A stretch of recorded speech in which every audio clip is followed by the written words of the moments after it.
I want to ask you specifically because we were talking about WCXI and your time there. Yeah. You were there when 1130 went from WCXI to WDFN. Yours was the first voice heard over WDFN The Fan. Talk about that. Yeah, it was great because at that time I'd already left CXI and I was working as a news reporter for the then Channel 50 news. And this just goes to show how great things are out in the universe. I had covered a murder story and I was just so depressed about it. I mean, it's just that's it takes a special person really as far as a news person to be able to go out and do those type of stories all the time. It's tough. It is. So I went home that night and I just kind of sat there going, man, I wish I could get something else, because I'm tired of this. So I took the next day off. The next day I get a phone call from Art Regner. And he goes, hey, Greg, we're putting together this sports station in Detroit. We thought about you. Would you like to come work for it? Yes. I didn't even know what I was saying yes to. It could have been, oh, okay, we got the new guy who's painting the walls. I don't care. That's awesome. Yeah. But he said, yeah, we'd like for you to be one of our update reporters on the morning show. Fabulous. So went over there, and so all of us were, by being a brand new station, it was almost like going to school because that was the first station that any of us had ever worked at that was all basically computer controlled. Right. We had the touch screens, which were brand new, and the digital editing, which none of us had seen before. So we would go over there, we'd learn all this stuff. So the day we were ready to kick off the morning, mine was, going to be the first voice you'd hear at 6 a.m., just, good morning. You're listening to WDFM, AM 1130, your sports station here in the Motor City. And, then go, here's what happened last night. Tigers did this, Pistons did this, so and so. So I'm pushing the button on the screen, and it's not lighting up. So I'm just going, what the heck? I'm going, this crap doesn't work. What's wrong here? This is bad. Why not? And Tevis Markham, who was the producer of the morning show, stuck his head out going, it's working. It's working. Oh. We're on the air. Oh. Good morning, folks. Welcome to WDFN Sports Radio. And boom, that's how it all started. People think of, obviously Stoney and Wojo and Greg and Jamie. Rob Parker started there. I think Rob was with Stoney originally, if I'm not mistaken. But they know that the guys who have the shows, but talking to you, you'd be out in public and people would be like, hey, Sugar Bear, like you got a lot of notoriety from that show. How was that? Because it's one thing to be in radio.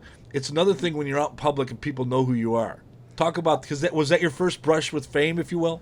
Sort of, kind of. I mean, because the funny part is, even to this day, it's 30 years later, I'll still be out someplace every blue moon. Hey, Sugar Bear! And it's like, all right. Yeah.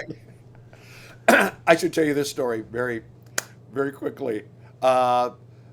Anytime, I've only been, we've all been pulled over for speeding, especially when you were younger.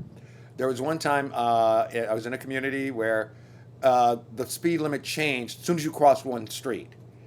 So I was doing the speed limit on one side, but as soon as you cross the street, boom, I'm doing like 5 over. Right. So it was kind of a little speed trappy thing. So I got pulled over. Cop gave me the ticket. And my deal is, anytime I've ever gotten a ticket, I go to court, just to fight it, just to see if you're lucky. If the cop doesn't show up, you're good. Right. So I went to court, and so I'm sitting out there in the hallway, and so the bailiff walks by, and he looks at me, he's going, I know you. I said, yeah. He says, oh, at the time he's going, oh, the guy from TV. Yeah, it's great. So he walks into the magistrate's office, and you could hear them whispering, and the guy goes, Greg Russell, Sugar Bear? And I just thought, I'm good. Tell me you got off. Yep. Oh, case got dismissed. We took photos with each other. That's when it's good, when you don't have to drop, do you know who I am? Because they know who you are. That's fantastic. That's awesome. So talk about your experience. I mean, you rubbed elbows with a lot of great broadcasters, a lot of Detroit broadcasters, and you yourself, obviously the reason you got hired was, you're a fantastic broadcaster. To me, when I look at the group of people that were there, and I mentioned some of the others, Sabrina West, Sabrina Black.